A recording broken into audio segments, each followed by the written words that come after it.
کہ حضرت عیسیٰ علیہ السلام کی پیدائش کا، کہ حضرت مریم محراب میں ہے، اب خوبصورت نوجوان بن کر کے محراب میں آ جاتا ہے، کون؟ جبرائیل، یہ فرشتہ. اب دیکھتے تو خوبصورت ہے، دوسرے طاقتور ہے.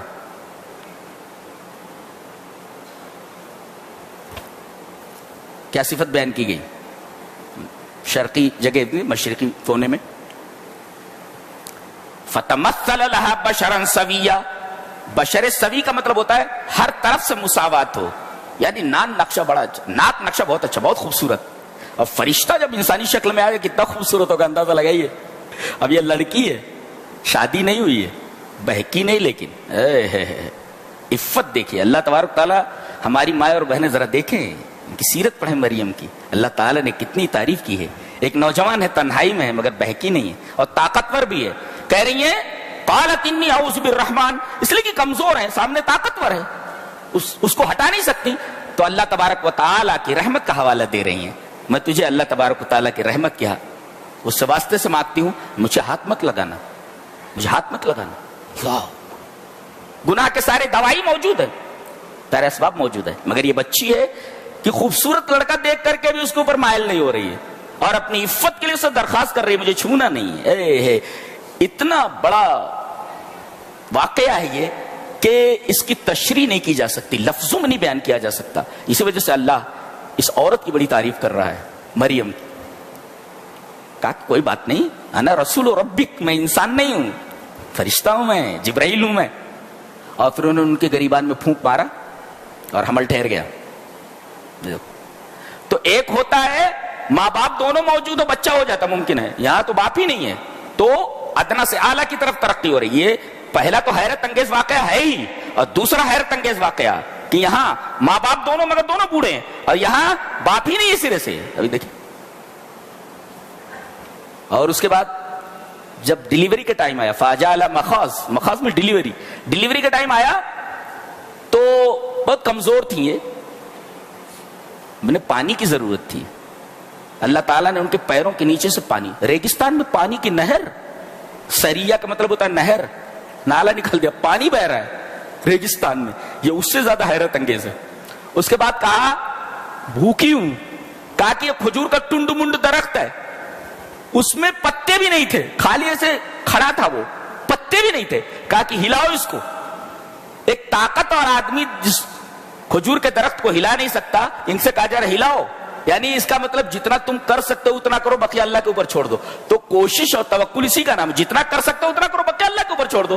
موسیٰ علیہ السلام سے کہا گیا کہ پانی پر عصا مارو. پانی پر عصا مارنے سے دریا راستہ دے دیتا ہے کیا؟ کس نے کہا ہے؟ لاٹھی میں کوئی دم ہے کہ وہ دریا میں راستہ بنا دے؟ پتھر پر لاٹھی مار دو، ارے پتھر لاٹھی کو کچل دے گا، لاٹھی پتھر کو توڑ سکتی ہے؟ نہیں ہو سکتا. لیکن اتنا تو کر سکتے ہو نا، تم پتھر پر لاٹھی مارو، پتھر کو پھاڑ کر کے اس سے چشمے نکالنا یہ ہمارا کام ہے، تمہارا نہیں. تم دریا پر لاٹھی مارو، راستہ بنانا ہمارا کام ہے، تمہارا نہیں. جتنا تم کر سکتے ہو اتنا کرو. تو تم کھجور کے اس درخت کو ہلاؤ، بقیہ ہلانا اور اوپر سے کھجوریں نازل کرنا یہ ہمارا کام ہے. یہ اللہ اکبر. وَهُزِّي إِلَيْكِ بِجِذْعِ النَّخْلَةِ تُسَاقِطْ عَلَيْكِ رُطَبًا جَنِيًّا فَكُلِي وَاشْرَبِي. پہلے پانی اللہ نے مہیا کیا، نہر، اور اس کے بعد کھجور، اور اس کے بعد جب کھانے کی باری آئی تو فَكُلِي وَاشْرَبِي. تو پہلے کھانے کا ذکر کیا، بعد میں پینے کا.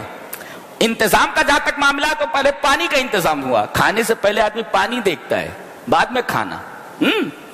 کھانا کھانے سے پہلے دیکھتا ہے پانی لے آؤ ذرا، تو پانی پہلے، کھانا بعد میں. لیکن جب آدمی کھانے لگتا تو پہلے کھانا کھاتا، بعد میں پانی پیتا. یہ ترتیب دیکھ رہے ہیں آپ؟ فَكُلِي وَاشْرَبِي، پہلے کھاؤ پھر پانی پیو. کیا کلام اللہ، سبحان اللہ و بحمدہ. اس کے بعد وہ بچہ ہو گیا، لے کر کے آ رہی ہیں. اب سارے گاؤں والے دیکھ رہے کیا کہہ رہے ہیں، ہارون کی بہن. اب یہاں بھائی کا حوالہ دیا گیا. کیوں؟ اس لیے کہ باپ تو ڈیوٹی پر ہوتا ہے، ماں گھر کے کام پہ ہے. بہن کا خیال کون رکھے گا؟ بہن کی نگرانی کون کرے گا؟ بھائی کی سب سے بڑی ذمہ داری ہے. جی بھائی کی ذمہ داری ہے پہلے. یہ دیکھیں دادا، بھائی کا حوالہ پہلے دیا گیا، اپنی بہن کے اوپر یہ نگاہ رکھے. باپ تو ڈیوٹی پر ہے، ماں گھر کے کام میں. یہ کلام یہ کسی انسان کا کلام ہو سکتا ہے کیا؟ سوال ہی نہیں ہے. بچے کو گود میں لیے ہوئے بولے بول کہاں سے لائی بچہ؟ یہ اشارہ کریں فاشارت الیہ، اس سے پوچھو، بول نہیں رہی ہیں. فاشارت الیہ اشارہ کریں. لوگ کہہ رہے قالوا کیف نکلم من کان فی المہد صبیا، بچہ کیا بات کرے گا؟ تو بول کہاں سے لائی بچہ؟ یہ بچہ کیا بولے گا؟ اشارہ کر رہی اس کی طرف. حضرت بول پڑے قال انی عبد اللہ، میں اللہ کا بندہ ہوں. آج سن آف گاڈ مان رہے، یہ کہہ رہے میں اللہ کا بندہ ہوں. دنیا ان کو سن آف گاڈ مان رہی ہے. دیکھیے آدمی جو اپنے بارے میں بولے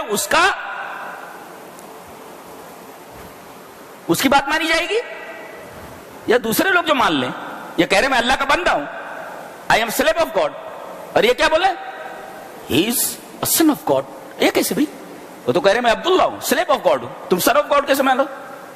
تو گویا کہ یہ اور حیرت انگیز واقعہ ہے کہ بچہ ہے جس کو بولنا نہیں آتا، گہوارے میں بول پڑا ہے. تو دیکھیے پہلے حیرت انگیز چیز، اس سے بڑی حیرت انگیز، اس سے بڑی حیرت انگیز، اس سے بڑی حیرت انگیز.